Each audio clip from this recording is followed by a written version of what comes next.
Ons skriflesing vandag kom uit Matteus hoofstuk 2 vanaf vers 13 tot 23. Kom ons bid net eers saam.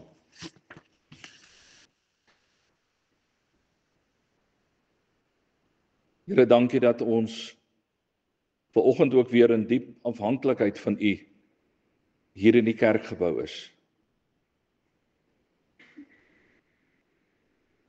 En Here, U weet dat ek self ook diep afhanklik is van U om U woord hier te verkondig.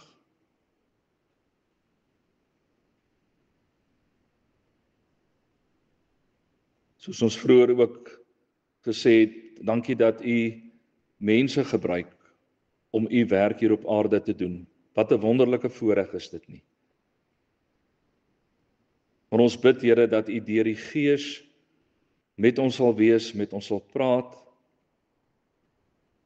en dat dit nie vanoggend sal gaan oor 'n mens nie, maar dat dit net oor U sal gaan, oor U eer en oor U heerlikheid.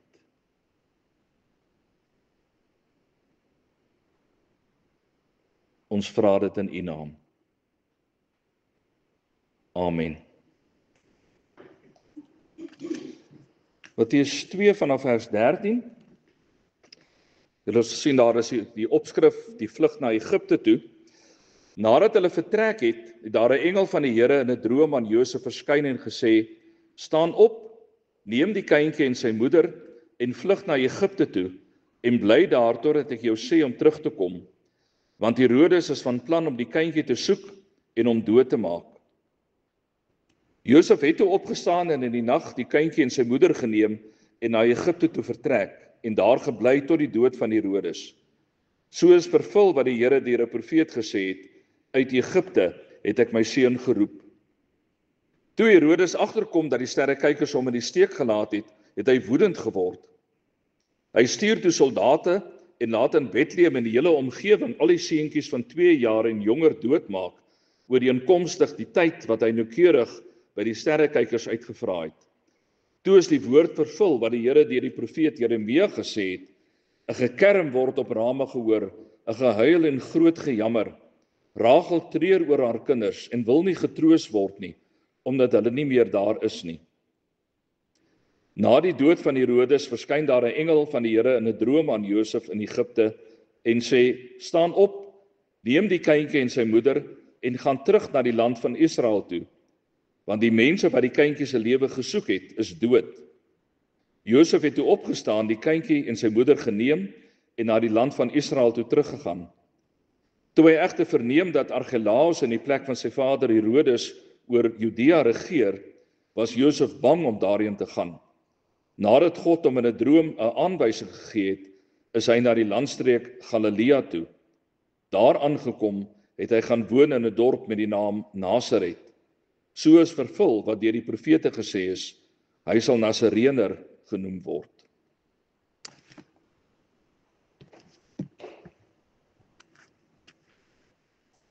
Geliefdes, wyle professor Willie Jonker, wat in sy lewe een van Suid-Afrika se voorste teoloë was, het voor sy dood 'n klompie boeke geskryf, waarvan die titels elke keer begin het met die woord vreemde. Die een boek se naam was Vreemde Geregtigheid. Die ander boek se naam was Vreemde Genade. Hy het so 'n hele reeks boeke geskryf met hierdie tipe titels. Maar na die beste van my wete is daar een boek wat hy nie geskryf het nie.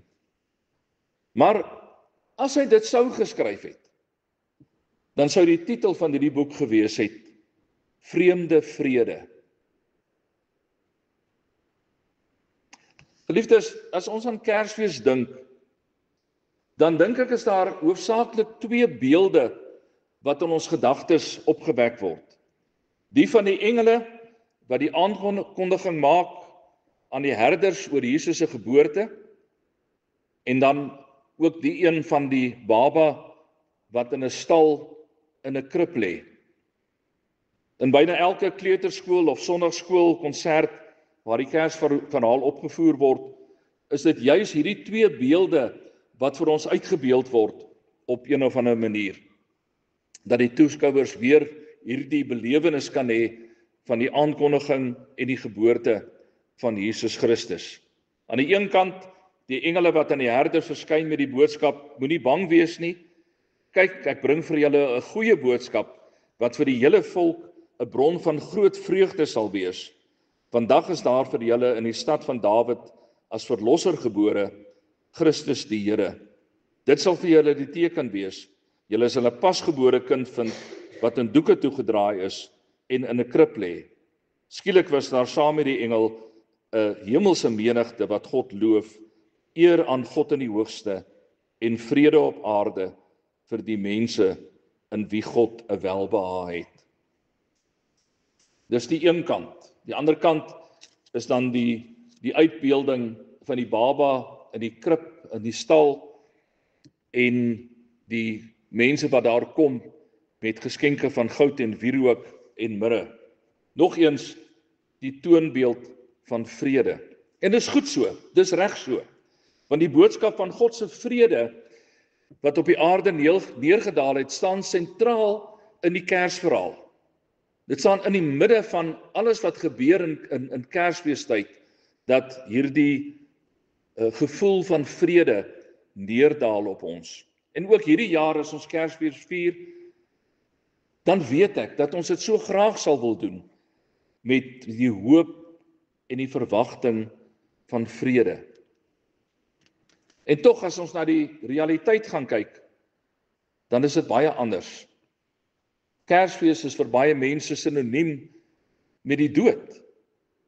Dood deur geweld, dood deur ongelukke, dood as gevolg van kanker, dood as gevolg van misdaad, dood as gevolg van 'n sluipmoordaanval, soos ons die afgelope week gehoor het. En baie keer word Kersfees juis vereenselwig met losbandigheid en dronkenskap tydens die Kerspartytjies. En dan kan mens nie anders as om jouself af te vra en te wonder, wat het geword van God se vrede in hierdie wêreld waarin ons leef nie? En tog, as ons dan gaan kyk na die Kersverhaal, die oorspronklike Kersverhaal, die geboorte van Jesus Christus, dan is dit ook nie eintlik 'n verhaal van vrede nie. Want die realiteit is dat Jesus in 'n harde wêreld gebore is, in 'n ongenadige wêreld, in 'n wêreld waar daar nie eers vir 'n swanger vrou plek in 'n herberg was om te kraam nie. Maar tog was hierdie stukkie hardheid van die werklike lewe waarmee Christus te doen gekry het, reeds sedert sy geboorte, nog lank nie die ergste waaraan hy blootgestel is nie. Trouwens, selfs die kindermoord waarvan ons hier lees, sou nie kan opweeg teen dit wat nog later in Jesus se lewe met hom sou gebeur het nie. Geliefdes, hoe rym die opgewonde stemme van kindertjies wat besig is om geskenke oop te maak, met die gekerm van kinders wat met 'n swaard deurbore word nie. Hoe rym die vreugde en die vrede van ons hedendaagse Kersfees, met moeders wat te vergeefs probeer om hulle kinders te beskerm teen hierdie soldate wat daar is om die kindjie dood te maak. Is dit werklik 'n verhaal van vrede? Dit is ja. Vrede, ja. Maar vreemde vrede. En die feit is dat hierdie onvrede wat in die wêreld begin ontstaan het daar in daai tyd, juis die gevolg is van Jesus se geboorte. Juis die gevolg is van Kersfees. Die een wat die verlosser is, word gebore, maar as gevolg van sy geboorte moet onskuldige kinders doodgemaak word. Wanneer Jesus in die wêreld kom die hele wêreld eintlik in opstand teen teen dit wat hier aan die gebeur is. Die wêreld is in opstand teen die koms van Jesus Christus in die wêreld in. En alles word in werking gestel om God se verlossingsplan te stuit. Die goeie nuus, julle weet ook nou al dat die woord wat ons in Afrikaans het, evangelie, letterlik beteken goeie nuus. Die goeie nuus van Jesus Christus se geboorte is goed. Nie omdat alles mooi en alles romanties is en alles lieflik en pragtig is, soos wat dit vir ons gewoonlik uitgebeeld word in hierdie kinderkonserte nie. Dis goeie nuus, omdat dit gepaard gaan met die lyding en die uiteindelike sterwe van ons Here Jesus. Want dit weet ons, as jy terugkyk na wat daar gebeur het, dat dit die eintlike goeie nuus is. Iemand het eendag gesê dat die krib en die kruis beelde, die krib en die kruis uit dieselfde stuk hout gemaak is.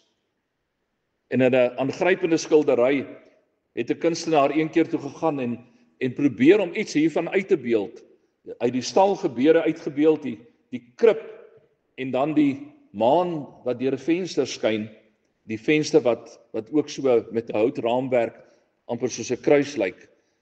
En die skaduwee van hierdie kruis val dan daar op die krib waarin Jesus lê.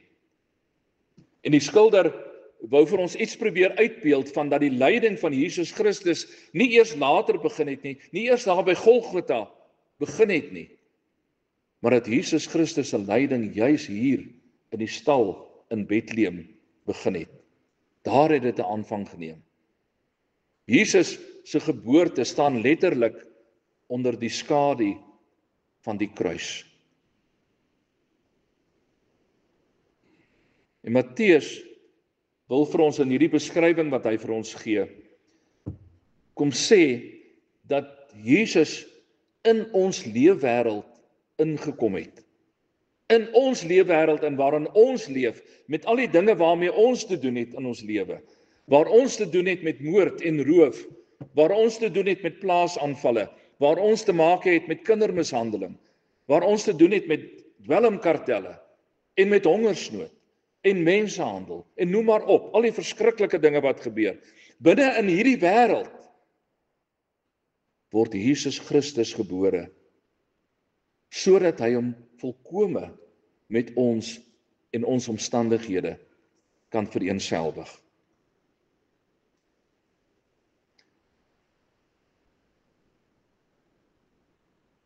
Dit gebeur baie keer dat Christene so by hulle self dink, dat as jy eers die Here dien, dan gaan jy gevrywaar word van al hierdie slegte dinge, van swaar kry en van lyding. Ons weet uit ons eie ervaring uit, dis nie die waarheid nie. Maar hierdie verhaal sê eintlik vir ons ook presies die teenoorgestelde. Baie van die swaar kry wat ek as Christen ervaar, is juis as gevolg van die keuses wat ons uitoefen om Christus die koning van ons lewe te maak.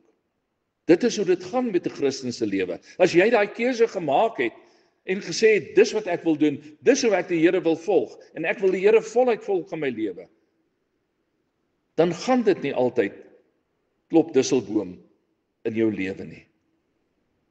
Want daar waar ek kan gekies het vir Christus, daar gaan ek ervaar dat die wêreld my gaan teëstaan. Omdat Christus gebore word, moet tientalle of daar honderde, ons weet nie hoeveel nie, maar kinders doodgemaak word. Deur Herodes kies die wêreld kant teen God en word onskuldige kinders om die lewe gebring as gevolg van hom. En om enige logika hierin te probeer soek, om op 'n logiese manier hierdie verskriklike verhaal te probeer verklaar, is nie moontlik nie. Christus word gespaar, terwyl onskuldige kinders sterf. Waarom? Ek weet nie. Behalwe dat ons uit hierdie verhaal kan sien, en in die wêreldgeskiedenis kan sien, hoe noodsaaklik dit was, dat Christus gebore moes word. Geliefdes, kyk maar net rondom ons wat aan die gang is in die wêreld, nie net in ons eie land nie, maar in die hele wêreld. Kyk wat aan die gang is. En dan sê jy vir jouself, ek kan sien waarom dit nodig was dat Jesus Christus gebore moes word. En later, dan sterf Christus onskuldig, sodat die kinders kan lewe. Aanvanklik is dit die onskuldige kinders wat doodgaan en Christus wat lewe. Later is dit hy wat sterf, sodat die kinders kan lewe. Wat baie interessant is van hierdie gedeelte wat ons hier saam gelees het, is om te sien wat die ooreenkoms is tussen Jesus se geskiedenis en die geskiedenis van Moses. En dit is baie doelbewus Matteus se doel gewees, dat hy op 'n manier hierdie goeters wou beskryf het, om hierdie twee dinge bymekaar uit te bring. Moses se geskiedenis en Jesus se geskiedenis. Moses word gebore om die volk van Israel te verlos, en Jesus word gebore om die wêreld te verlos. Moses se lewe word bedreig nadat die farao bepaal het dat al die seentjies om die lewe gebring moet word. Jesus se lewe word bedreig deur die Herodes wat bepaal het dat al die seentjies ook om die lewe gebring moet word. Moses word na Egipte toe gestuur waar sy lewe gespaar word. Jesus word ook na Egipte toe gestuur sodat sy lewe gespaar kan word. En dan eintlik die groot verskil is uiteindelik lei Moses die volk van Israel na vryheid. En dan die groot verskil is dat Jesus nie net die volk van Israel na vryheid lei nie, maar dat hy die hele wêreld na vryheid toe lei. Vryheid van sonde, vryheid van die oordeel van God, vryheid om God God te kan dien. Jesus bring 'n nuwe vryheid na die wêreld toe. Vryheid ook van die gevolge van sonde. Daar's 'n baie interessante ander aspek van die verhaal wat ons moet raak sien. In vers 13 word Josef en Maria aangesê om na Egipte te vlug, omdat Herodes vir Jesus om die lewe wil bring. En dan in vers 19 en 20 word die woorde van vers 13 byna woordeliks herhaal, maar nou word Josef en Maria aangesê om terug te keer na Israel toe, omdat Herodes dood is. Vers 13 staan daar, maak gereed, neem die kindjie en sy moeder en vlug na Egipte, en bly daar tot wanneer ek jou opdrag gee, want Herodes is van plan om die kindjie te soek en hom dood te maak. En dan vers 20 lees ons, staan op, neem die kind en sy moeder en gaan na die land Israel, want die mense wat die kind om die lewe wou bring, is dood. Met ander woorde, hy wat vir Jesus wou doodmaak, het nou self te sterwe gekom. Jesus leef nog steeds. En wat vir ons 'n wonderlike vertroosting is hierin, is dat ons hieruit weet dat God groter is as enige wêreldse heerser. Dat God groter is as enige mens, enige verteenwoordiger van die mag van duisternis op aarde. Dat God sterker is as so 'n persoon. En ek dink dit is ook vir ons 'n troos in vandag se wêreld, om te weet dat geen mens, geen despoot, geen wat ook al teen God weerstand kan bied nie. Soos wat God vir Jesus van die dood beskerm het daar in Egipte, so weet ons ook dat God sy kerk op aarde sal beskerm. Want geliefdes, as ons hierdie boodskap nog nie begryp nie, dan weet ons eintlik nog nie regtig waaroor Kersfees gaan nie. Kersfees, ja, inderdaad, is 'n boodskap van vrede, maar is 'n boodskap van vreemde vrede. As die wêreld op daardie eerste Kersdag, toe Jesus gebore is, vir hom om die lewe wou bring, dan moet ons weet dat die wêreld alles in sy vermoë gaan doen. Al die teestanders van God, alles in hulle vermoë gaan doen, om te sorg dat die kerk van die Here Jesus ook vernietig sal word. 'n Belangrike ding wat ons moet besef, is dat die doelwit van die wêreld is nie om die kerk te bevoordeel nie. En indien daar nog iewers by mense 'n persepsie sou bestaan dat die wêreld eintlik daar is om die kerk te bevoordeel, dan verstaan julle nie waaroor dit gaan nie. Dan verstaan julle nie hoe die kerk en die wêreld, ek praat nou van die sondige wêreld, hoe die twee teenoor mekaar te staan is nie, gekom het nie. 1 Petrus 4 vers 12 skryf Petrus, geliefdes, moenie verbaas wees wanneer 'n vurige beproewing oor julle kom, asof iets vreemds met julle gebeur nie. Dis met ander woorde, sê Petrus, doodgewoon, dis normaal, dis hoe dit is. Die wêreld is gekant teen die kerk van die Here Jesus Christus. En moenie dink dat die kerk daar is om ons saak vir ons te beveg nie. Daar was van die begin af, en daar is nog steeds vyandskap tussen die kerk en die wêreld. En die kerk sal voortdurend vervolg word deur die wêreld. Maar die groot troos van hierdie verhaal wat ons vandag hier gelees het, hierdie aspek van die Kersverhaal wat ons gelees het, lê daarin dat Herodes nie in staat was om Christus om die lewe te bring nie. Inteendeel, uiteindelik is dit Herodes, die een wat aan die begin van die verhaal daar uit is om vir Jesus dood te maak. Uiteindelik is dit Herodes wat doodgaan.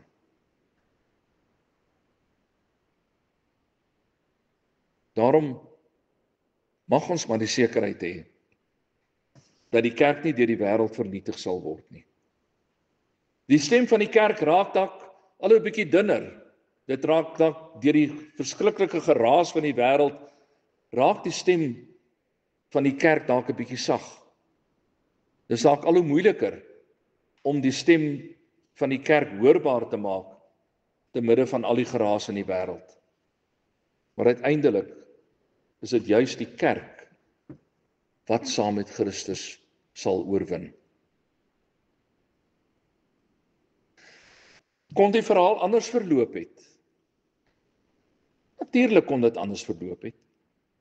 God kon sekerlik 'n legioen engele gestuur het om Herodes dood te maak en om al die ander mense dood te maak, sodat dit nie nodig was vir Jesus om saam met sy ouers te vlug nie. Hy sou dit kon gedoen het. Maar God het verkies om dit nie te doen nie. En daarom moet Josef en Maria wegvlug voor die bose Herodes uit om in Egipte skuilings te gaan soek. Sekerlik sou God 'n legioen engele kon stuur aarde toe om vandag die kerk te beskerm op aarde. Dis binne sy mag om dit te doen. Maar hy doen dit nie. En tog word die kerk steeds op 'n wonderbaarlike manier deur God beskerm teen die aanvalle van die wêreld. Vir 2000 jaar al groei die kerk van Jesus Christus op aarde. En dit is die troos wat ons ook vandag het. Ook in hierdie Kerstyd. Oënskynlik mag dit dalk vir mense lyk asof die kerk se stem stiller geword het. Sekerlik lyk dit anders en klink dit anders as wat dit miskien 50 of 60, 70 jaar terug die geval was, wat mense eintlik al bang was om die kerk te kritiseer. Vandag lyk dit anders. Maar nog steeds is God besig om sy kerk hier op aarde te beskerm. God bewaar nog steeds sy kerk hier op aarde, sodat die kerk aan sy roeping wat die Here aan hom gestel het kan voldoen.